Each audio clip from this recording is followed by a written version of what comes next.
Welcome back to the Golden Boot. I'm Faisal. And I'm Jade. And Thursday was one of the best days of football at this World Cup so far.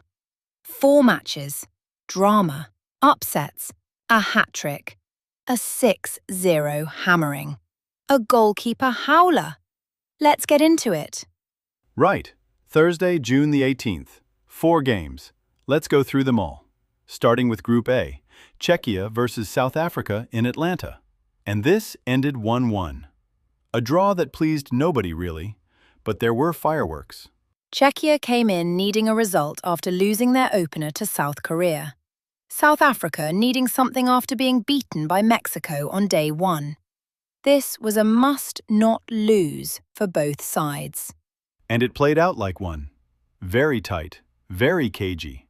Both teams defensive. Neither could really impose themselves. The draw keeps both teams alive, but in a precarious position. They'll both need results in match day 3. Honestly, Faisal, Troy Deeney was all over this one on ESPN. He absolutely slammed both performances. He said they were poor. And he wasn't wrong. Fair enough. Not every game can be a classic. Next, and this one was a proper statement result. Group B, Switzerland 4, Bosnia and Herzegovina 1, in Los Angeles. 4-1. Switzerland are not messing about. They were brilliant. Bosnia were actually not awful in the first half, but Switzerland just kept coming. Clinical in front of goal. Defensively solid. This is a side that could genuinely go deep in this tournament. Bosnia had their moments, but Switzerland's quality shone through. 4 goals. Emphatic. Switzerland top of Group B on goal difference. And then the one everyone in Canada was watching. Canada versus Qatar. In Vancouver. And the result? 6-0. 6-0. Historic. Jonathan David with a hat-trick. Canada absolutely demolished Qatar on home soil. The atmosphere in Vancouver was incredible. The host nation putting on a show for their own fans. Jonathan David, 3 goals. The man is clinical. This is why Liverpool hijacked that deal earlier in the summer and got him on a 6-year contract. He is electric. But it wasn't all celebration. Canada lost Ismail Kone to what looked like a horrific injury. Jesse Marsh described it as a gruesome leg injury. The whole camp was shaken by it.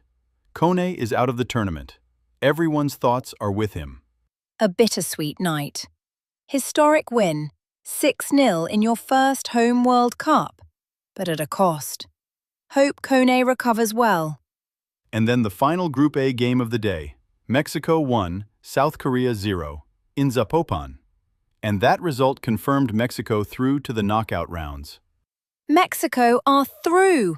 In their own backyard. Azteca return, the crowd going absolutely wild. And what made this result even sweeter was how it happened. South Korea's goalkeeper made a howler, gifted Mexico the goal. The Azteca scenes were something else. Mexico fans in full voice, Aguirre loving every second, and Mexico top of Group A, through to the last 32. So let's look at where we stand in the groups after Thursday. Group A. Mexico through, top of the group. South Korea second. Czechia and South Africa both on 1 point, fighting it out for survival. Group B. Switzerland flying. Canada second on goal difference after that massive 6-0 win. Bosnia and Qatar both still in it mathematically, but in trouble. And just to recap Wednesday for anyone who missed it, this is EP012, so we're covering everything. Wednesday, June 18th also had the Portugal, DR Congo, England, Croatia, Ghana, Panama, and Colombia, Uzbekistan matches, which we covered in EP011. Check that one out if you missed it. 4 brilliant games. England 4-2 Croatia. Kane equaling Lineker's record. Bellingham and Rashford both on the scoresheet. Ghana nicking it in stoppage time. Colombia putting Uzbekistan to the sword. All in EP011. So we are well and truly deep into this tournament now. Match day 2 underway. The groups are taking shape. And the big guns are still to fire in some cases. Right, before we get to the transfers, and there is a lot today, let's talk about what stands out from the first 2 match days overall. For me, it's the host nation effect. Canada 6-0. USA 4-1. Mexico winning their group. The co-hosts are absolutely delivering on home soil. The crowds, the atmosphere, the momentum, it's all working. And Scotland, don't forget Scotland.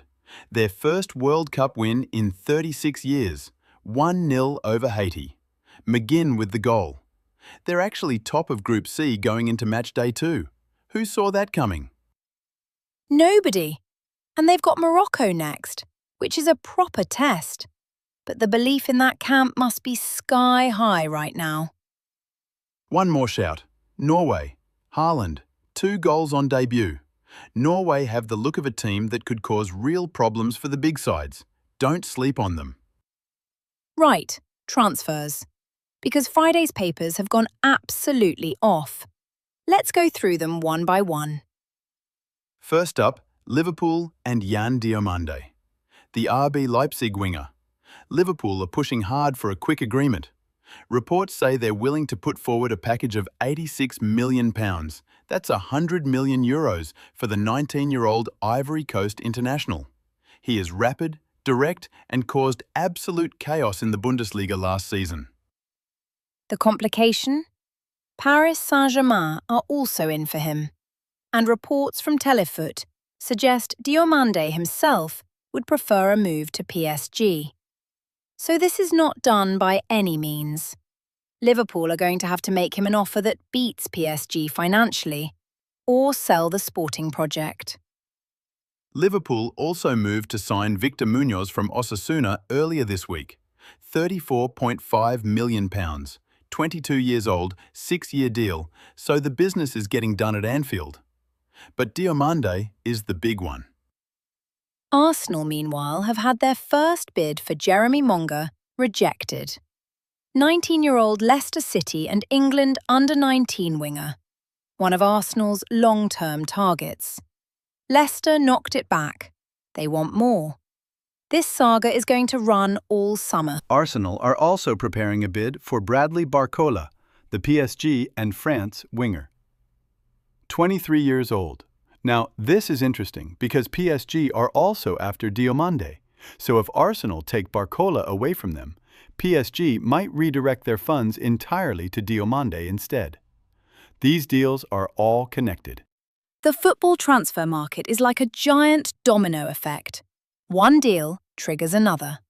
Arsenal fans would love Barcola. Pace, directness, goals, assists. He was brilliant for PSG and France. This is ambition from the Gunners. Real Madrid continue their summer rebuild. They are reportedly looking at both a midfielder and a centre-back. Enzo Fernandez, Chelsea and Argentina, is one of the names they highly rate according to ESPN. Chelsea paid $107 million for him. If Real Madrid come calling, this could get very interesting. And speaking of Real Madrid, Josko Gvardiol from Manchester City has emerged as Jose Mourinho's preferred defensive target. 24 years old, Croatian international, one of the best centre-backs in the Premier League. City won't want to sell, but Gvardiol's own ambitions might be the deciding factor. Ruben Dias is also on the move. Manchester City's Portugal defender has instructed his agents to explore options away from the club. PSG, Bayern Munich, and Real Madrid are all monitoring. City are losing their entire defensive spine, it seems. That's Gvardiol possibly going. Dias possibly going.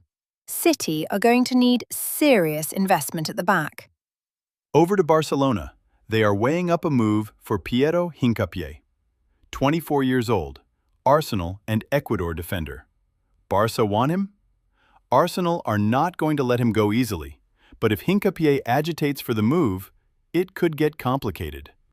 Newcastle's Lewis Hall continues to be linked with Manchester United. Hall wants to leave the Magpies. Man United are interested. 21 years old, England international at left back. With Luke Shaw's injury history, this makes complete sense for United. And Ruben Amorim, the former Man United manager, is attracting interest from AC Milan. The Italians believe he can provide fresh energy after the Andrea Pirlo era. Amorim is only 41.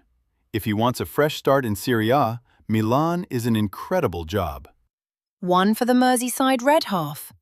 RB Leipzig have made contact with Everton over Tierno Barry. 23 years old, France under-21 striker. Everton haven't received a formal offer yet, but if Leipzig come in with serious money, this one moves fast.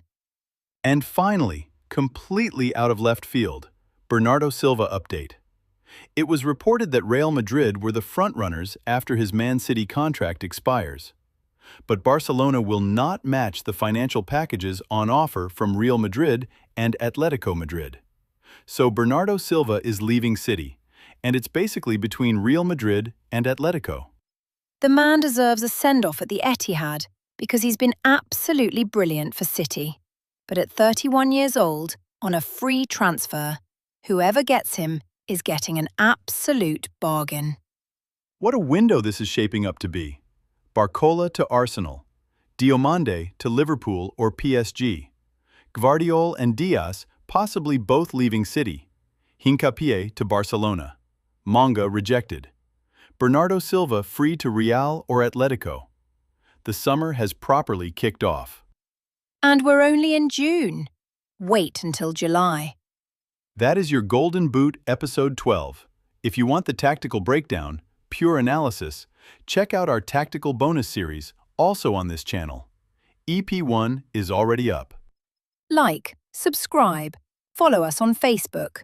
We're Sportybleather, and we will be back tomorrow with more results and the latest transfer chaos. See you then.